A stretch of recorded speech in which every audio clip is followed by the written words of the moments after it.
Hello everyone, my name's Jeremy Clancy. I'm a filmmaker. I write scripts and I make films, made adverts, and I lecture at Hertfordshire University on the animation degree and film degrees. I'd like to talk to you about a new approach to filmmaking, and when I say new, it's new for me, and probably new for you also, and that's this concept of incorporating improvisation with your actors into the script writing and also into the production process. In the past, my sort of approach to filmmaking would be to write a script, rehearse it with my actors, or obviously audition my actors, rehearse it with my actors, and then film it. Sounds fairly familiar. But recently, I've been sort of finding that lots of YouTube films I come across and Vimeo films, the acting quality isn't brilliant, and nor is the script. And I've been having some reservations or some second thoughts about some of the shortcomings that you might find with the script writing process. And I want to just kind of spell them out now, because I think it's really interesting to sort of reflect upon this process that we're all convinced is the only way to make films. It's a bit strange when you actually think about it. You write a script, you give the script to your actors, and then what you're doing is it's a big ask of your actors, because you're asking your actors to pretend not only to be somebody that they're not, you're asking them to pretend not to know what the person who's speaking after them is going to say, because they do know that. You're also asking your actors not to know what the ending of the film is going to be.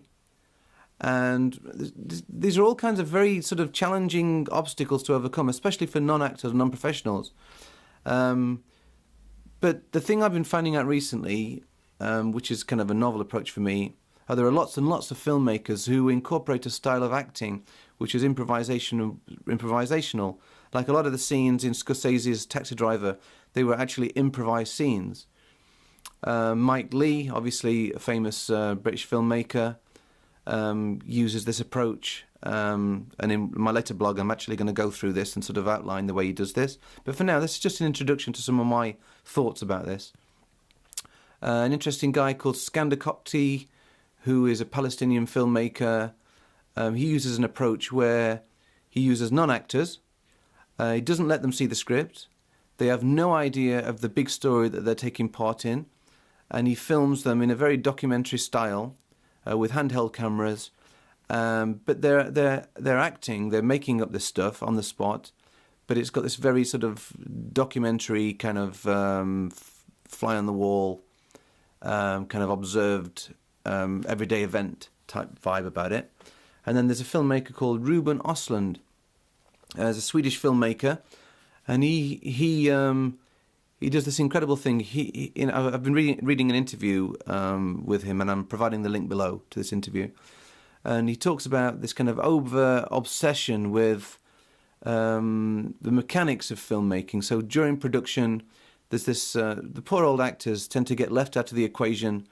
Everyone's obsessing about lighting and sort of tracking shots and camera movements and masses of kind of cross-cutting and somehow or other, the whole performance almost gets forgotten about. And so he completely reverses this whole process. So he has this policy where he has one camera setup per day. That's one camera setup per day. He sets it up. He asks the lighting technicians to come in and the DOP. They set up the shot, and then they go home. And for the rest of the day, that is the stage upon which his actors are encouraged to experiment, to improvise. And when you think about it, what are you watching a film for? Do you really give a shit about the trolley shot or the kind of the clever pan shot? What you want is full engagement with the actor, and you want to believe the actor. So this whole little film I'm making now is about just to kind of make you think twice about what you're doing with your actors. Because, here's a great scene. The scene from The Wrestler where Mickey Rourke is talking to his estranged daughter.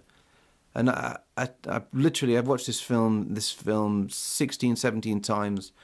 And every time I watch it, it makes me want to cry. It's just the most touching, wonderful shot. And when I say shot, it's just a shot. There's one cutaway to the daughter, and that is it. There are no clever tracking shots, no clever CGI or anything.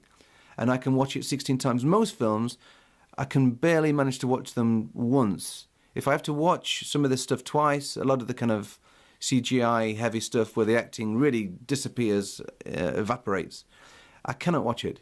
It's just too, I don't know, it's just too wooden and too unhuman. So the kind of filmmaking I'm talking about won't suit everyone, but it's a style. I'd say that filmmaking is a spectrum. You've got your kind of hard scripted stuff, and you've got different degrees of improvisation. And over the next few weeks, I'm going to be posting a few blogs exploring those different degrees. And hopefully you'll stick with me. Please subscribe below. If you're interested in filmmaking and the new art of filmmaking, which it is, and taking it further into the future, then please go on this journey with me and subscribe and thumbs up. Thanks.